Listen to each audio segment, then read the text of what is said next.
기도합니다. 아멘. 오늘 말씀은 요한복음 4장 46절에서 54절까지 말씀 보도록 하겠습니다. 요한복음 4장 46절에서 54절까지입니다. 교독하도록 하겠습니다. 하나님의 말씀입니다. 예수께서 다시 갈릴리 가나에 이르시니 전에 물로 포도주를 만드신 곳이라 왕의 신하가 있어 그의 아들이 가버나움에서 병들었더니 그가 예수께서 유대로부터 갈릴리로 오셨다는 것을 듣고 가서 청하되 내려오셔서 내 아들의 병을 고쳐주소서 하니 그가 거의 죽게 되었음이라. 예수께서 이르시되 너희는 표적과 기사를 보지 못하면 도무지 믿지 아니하니라. 신하가 이르되 주여 내 아이가 죽기 전에 내려오소서. 예수께서 이르시되 가라 내 아들이 살아있다 하시니 그 사람이 예수께서 하신 말씀을 믿고 가더니 내려가는 길에서 그 종들이 오다가 만나서 아이가 살아있다 하거늘 그 낫기 시작한 때를 물은즉 어제 7시에 열기가 떨어졌나이다 하는지라. 그의 아버지가 예수께서 내 아들이 살아있다 말씀하신 그때인 줄 알고 자기와 그 온 집안이 다 믿으니라. 함께 읽겠습니다. 이것은 예수께서 유대에서 갈릴리로 오신 후에 행하신 두 번째 표적이니라. 아멘. 오늘 본문은 왕의 신하가 그의 아들의 병을 고침을 받는 사건입니다. 그래서 오늘 사건을 보게 되면은요, 놀랄 만한 부분들이 여러 군데에 있는데 한번 내용을 쭉 살펴보면서 과연 오늘을 사는 우리에게 주시는 메시지가 무엇인지 살펴보도록 하겠습니다. 먼저 47절 말씀을 보면은요, 그가 예수께서 유대로부터 갈릴리로 오셨다는 것을 듣고 가서 청하되 내려오소서 내 아들의 병을 고쳐주소서 하니 그가 거의 죽게 되었습니다. 이 왕의 신하는요, 예수님을 믿고 신뢰해서 예수님을 찾아갔습니다. 그리고 고쳐달라 간구를 했죠. 그런데 예수님의 대답이 뜻밖입니다. 48절에 보니까 너희는 표적과 기사를 보지 못하면 도무지 믿지 아니하니라. 아니 예수님을 신뢰하고 찾아와서 간청을 하는데 너희는 도무지 신앙이 없구나. 너희는 도무지 신앙이 없구나. 이렇게 답을 하시는 것이죠. 그러니까 예수님의 대답으로 우리는 이 대화를 다시 생각해 보면은 이 왕의 신하에게는 예수님을 믿고 신뢰하는 마음이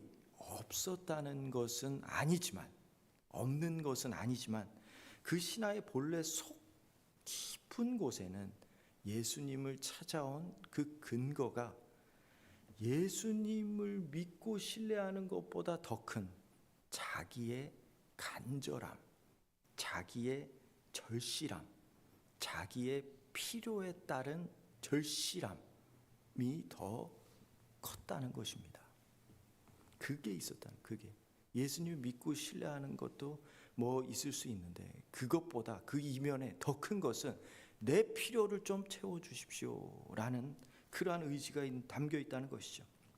그래서 이 왕의 신하는 예수님이라면 분명히 고치실 수 있을 거예요. 예수님만이 하실 수 있어 라는 그러한 믿음보다는 그저 자기의 절실함에 따라서 예수님을 찾아왔다는 것입니다. 그래서 지금 이 사도 요한이 말하고자 하는 핵심이 뭔가? 그것은 이 왕의 신하가 믿음을 가지고 예수님을 의지해서 나왔다가 아니라 그 왕의 신하가 이곳저곳 여러 군데 병원도 찾아보고 의사도 찾아보고 여러 군데 찾았다가 안 되다가 소문을 들은 거예요. 와, 갈릴리 저기에 요즘 뜨고 있는 의사가 있는데 거기라도 한번 가보자. 그러니까 여러 곳 찾아다니다가 자기의 절실함에 따라서 예수님께 왔다. 그러니까 예수님이 너희는 표적과 기사를 보지 않고는 도무지 믿지 않는구나. 그런데 그 이후에 또 증거가 드러납니다. 47절에 내려오소서 내 아들을 고쳐주십시오. 그렇게 하니까 예수님께서 믿음이 없구나 이렇게 대답을 하시니까 또다시 간청을 합니다. 주여 내 아이가 죽기 전에 내려오소서. 여기가 방점입니다. 내 아이가 죽기 전에 내려오소서. 예수님은 죽은 자를 못 살리시죠. 그러니까 예수님의 능력이 의사 정도로 생각을 해요. 의사. 죽으면 못 살리고 아직 살아있을 때는 살릴 수 있는 그 정도의 능력. 아이가 죽으면 못 고치니까 죽기 전에 내려와서 좀 손을 좀 써주십시오. 그러니까 예수님의 그러한 예수님에 대한 그 자기의 마음. 그런데요, 놀라운 게 뭐냐면 그럼에도 불구하고 예수님께서는 응답을 해주신다는 거예요. 그럼에도 불구하고 응답을 해주십니다. 오늘 본문의 사건은요, 예수님께서 말씀하세요. 예수님께서 두 번째 표적이라. 그러니까 이 기사가 무언가를 가르치고 있다는 것이죠. 가르치고 있다. 그러니까 간절함을 가지고 예수님을 찾으면 예수님께서 병을 고쳐주신다는 그러한 교훈에서 끝나는 게 아니라 예수님은 뭔가를 지금 말씀해 주시기를 원한다는 것이죠. 근데 그 이유를 오늘 본문에서 말씀을 해주시고 있습니다. 그러니까 아들이 병 고침을 받게 될 뿐만이 아니라 그 뒤에 보니까 53절 온 집안이 자기와 온 집안이 다 믿으니라. 온 집안이 다 예수님을 믿게 되었다는 것이죠. 그러니까 예수 그리스도가 누구인지에 대해서 그 집안 전체가 예수님을 신뢰하고 믿게 되었다는 그 목적이라는 것입니다. 그렇다면 이 사건이 주는 이 오늘 본문 사건이 주는 우리에게 주는 메시지는 무엇일까요? 간절함이 잘못됐다는 것인가? 간절함을 가지며 잘못됐다는 것인가? 우리는 여기서 간절함 그쪽보다는요. 우리에게 닥치는 환난, 고난, 고통, 어려움 이것에 대해서 어떻게 바라봐야 하는가 이것을 생각해야 된다는 것입니다. 우리에게 일어나는 슬픈 일들이 있습니다. 우리에게 닥치는 안타깝고 어려운 일들이 있습니다. 그러한 일들이 일어났을 때에 우리는 대뜸 어떻게 생각을 하나요? 왜 나에게 이런 일을 줘가지고? 우리는 이 메시지를 보면서 그 일이 발생된 이유가 뭘까? 그것을 한번 좀 생각해 볼 필요가 있다는 것입니다. 왜 나에게 이런 어려움이 하나님께서 허락하게 하셨을까? 이것은요, 모두 하나님께서 우리에게 향하신 영적인 선한 결론에 이르도록 주어진 사건이라는 것입니다. 이 어려움과 고난들이 하나님께서 우리에게 주시는 영적인 선한 결론으로 도달하도록 하는 하나님의 이끄심이라는 거예요. 왜냐하면 이런 일이 없었다면, 이러한 고통과 어려움과 문제가 없었다면 우리는 하나님을 안 찾기 때문입니다. 내 손과 발로 내 능력으로 할 수 있으면 하나님을 찾겠어요? 안 찾겠죠. 내가 할 수 있는데 뭐하러 찾겠어요? 어려움이 없는데 뭐하러 하나님 앞에 나오겠어요? 이 새벽에 왜 기도하러 나오겠어요? 어려움도 없는데 잘 살고 있는데 지금 바빠서 일하기도 바빠서 그런데 왜 나오겠어요? 하나님 앞에. 왜 이런 고통과 어려움이 나에게 허락되었는가? 그러므로 하나님께서는 원치 않으시지만 그러한 고통이 일어나는 것을 원치 않으시지만 우리에게 그 문제를 허용하신다는 것입니다. 허용하신다는 것입니다. 그렇다면 그 문제라는 것은 어떻게 보면 하나님을 찾게 하는 방편이 될 텐데 오늘날 우리에게 다가오는 또 다른 문제가 있습니다. 아주 심각한 문제입니다. 그것을 성경은요, 나병과 같다. 이렇게 우리로 하여금 알게 해줍니다. 나병의 특징을 꼭 잊지 않으셨으면 좋겠습니다. 나병에 걸리면은요, 아프지도 않고 감각도 없습니다. 진물이 나도 느낌이 없다는 것입니다. 몸에 어딘가에 통증이 있으면 어떻게 하죠? 당장 그 일을 중단을 하겠죠.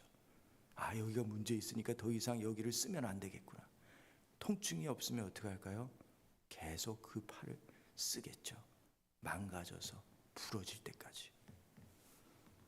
그만큼 아프다. 이 아픔이라는 것은요, 우리를 보호하게 해주는 장치라는 거예요. 보호하게 해주는. 그런데 나병에 걸리면 아프지 않습니다. 오늘 우리에게 어떠한 아픔이 있는지를 생각해 보았으면 좋겠습니다. 아픔이 있다는 것은 하나님께서 우리를 향한 외침이라는 거예요. 뭔가 메시지가 있다는 것이죠. 메시지가.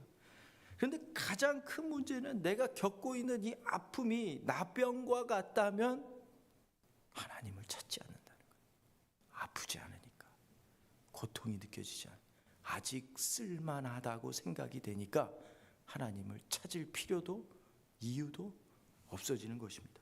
로마서 1장 21절에서 24절에 보니까요, 하나님을 알되 하나님을 영화롭게도 아니하며 감사하지도 아니하고 오히려 그 생각이 허망하여지며 미련한 마음이 어두워졌나니 스스로 지혜 있다 하나 어리석게 되어 썩어지지 아니하는 하나님의 영광을 썩어질 사람과 새와 짐승과 기어다니는 동물 모양의 우상으로 바꾸었느니라. 그러므로 하나님께서 그들을 마음의 정욕대로 더러움에 내버려 두사 그들의 몸을 서로 욕되게 하게 하셨느니라. 가장 큰 문제는 더러움에 내버려졌다는 거예요. 내버려졌다. 더러움 속에 있다는 것을 모르고 괜찮아, 이 정도 더러움은 괜찮아 그러고 살아간다는 거예요. 깨끗한 옷을 줘도 그거 필요 없어요. 지금 누더기 옷으로 잘 살고 있는데 그거 줄 필요 없어요. 그러는 거예요. 아파도 아픈 줄 모르는 나병에 걸려있기 때문이죠. 그래서 오늘 말씀은 절실함이 있었기에 결과적으로는 축복으로 끝이 납니다. 축복으로. 예수님께서 응답을 해주고 고침을 허락해 주시죠. 그런데 그 아픈 것을 모른다면 예수님을 찾지도 않을 것이고 예수님 앞에 나오지도 않을 것입니다. 어떻게 병을 고칠 수가 있을까요? 문제는요, 이 죄를 짓고 더러움 속에 있으면서도 그것을 좋아하고 끌어안고 아무런 감각을 느끼지 않다는 데 있다는 것입니다. 이것이 죄인의 영적인 상태라는 것이죠. 더러움에 내어 버려져 있는 것을 즐기고 있다는 거예요. 즐기고 있다. 좋아한다는 거예요. 더러움에 내어버려 있는 거예요. 그래서 아파하면, 고통을 느낄 수 있다면, 내가 지금 고통이 있다면 심각한 줄 알기 때문에 예수님께 나올 텐데, 예수님이 대부분의 신앙 시작을 보면은요, 예수님이 누군지 알아서 나오는 경우보다요, 아프고 고통스러워서 도저히 어쩔 수가 없어서 예수님 앞에 나오는 경우가 더 많다는 것을 우리는 일상에서도 쉽게 볼 수가 있게 됩니다. 여러분에게는 그 아픔이 있나요? 왜 내게 이런 가시를 주십니까? 그게 아니라 이 가시가 하나님을 찾는 탈출구가 되게 하여 주옵소서. 하나님을 찾는 유일한 비상 탈출구가 되게 하여 주옵소서. 우리가 그렇게 기도하지 않으면, 우리가 그 아픔을 깨닫지 않으면 하나님을 멀리하게 될까 봐 우리는 그것을 두려워해야 됩니다. 하나님을 떠나서도 괜찮게 살아갈까 봐, 하나님 없어도 잘 사니까 굳이 기도할 필요도, 말씀을 읽을 필요도, 느끼지 못해도 괜찮게 살아갈까 봐 우리는 그것을 더 두려워해야 될 것입니다. 그래서 대부분은요, 신앙생활을 처음 시작할 때는 개인적인 어떤 욕심, 자기의 어떤 필요, 그것을 가지고 교회에 나왔다가 예수님을 알게 되고 예수님을 만나게 되고, 그리고 어떻게 돼요? 오늘 본문처럼 온 가족이 천국 백성이 되는 은총을 누리게 된다는 것입니다. 하나님께서는 거기까지, 그 결론에 이르기까지 내다보시고 이끌어 가신다는 것이죠. 그러므로 이 병고침을 받는 것, 그리고 문제 자체가 해결받는 것, 여기에 머물지 말고 결론까지, 우리 인생의 신앙의 결론까지 도달해 가야 된다는 것입니다. 그래서 예수님을 만나고 예수님께서 외치시는 그 소리, 그 말씀에 우리가 귀를 쫑긋하고 기울여야 된다는 것이죠. 그래서 실제인 예수 그리스도를 만나야 된다라는 것입니다. 여러분, 아이들에게 오늘 학교 갈 필요 없어, 그러면 아이들은요 얼마나 좋아하는지 몰라요. 정말 좋아하죠, 학교 안 가는 것을. 그런데 만약에 여러분의 직장에서 내일부터 직장 나오지 마세요, 그러면 어떻겠습니까? 청천벽력. 어떻게 하나. 근데 한번 다시 생각해 보세요. 내일부터 교회 나오지 마세요, 성경 공부 나오지 마세요, 오이코스 모임 나오지 마세요. 은근슬쩍 이번 달 오이코스 모임 없나? 좋아하고 있는지도 모릅니다. 이번에는 성경 공부 없나? 좋아하고 있는지도 몰라요. 우리가 직장만 나오지 말라 그래도 온 정신이 쏠려가지고 우와 이제 어떻게 해야 되나 그랬대. 성경 공부 이번 달은 좀 쉬지, 오이코스 모임 좀 쉬어도 괜찮겠지. 우리 마음이 아픔이 없어져 버리면, 하나님에 대한 감각이 없어져 버리면, 우리는 직장에 대한 감각은요 얼마나 살아있는지 모릅니다. 우리에게 우리가 정말 사랑하는 것이 죄를 짓는 것을 얼마나 사랑하는지, 우리가 그것을 아파하면서 하나님 이 감각이 죽지 않게 하여 주옵소서. 그리고 이 아픔을 통하여서 하나님을 찾고 발견하는 은혜를 허락해 주옵소서. 우리가 그렇게 기도하는 오늘 한 날이 될 수 있기를 주님의 이름으로 기도합니다. 기도하겠습니다. 하나님 아버지, 감사합니다. 예수님을 찾을 수 있도록, 예수님을 만날 수 있도록 은혜를 베풀어 주셔서 감사합니다. 예수님을 아는, 예수님을 만나는 그 감각이 날마다 샘솟고 살아있게 하여 주셔서 예수님 앞에 나올 때 기쁨이 샘솟고, 그 사마리아 여인이 물동이를 버려두고 예수 그리스도를 만났다, 내가 메시아를 만났다, 그렇게 고백한 것처럼 우리의 삶이 날마다 예수님 앞에서 샘솟는, 영생하는 은혜가 샘솟는 은혜의 삶이 되게 하여 주옵소서. 감사합니다. 예수님 이름으로 기도합니다. 아멘. 기도하시다가 돌아가겠습니다.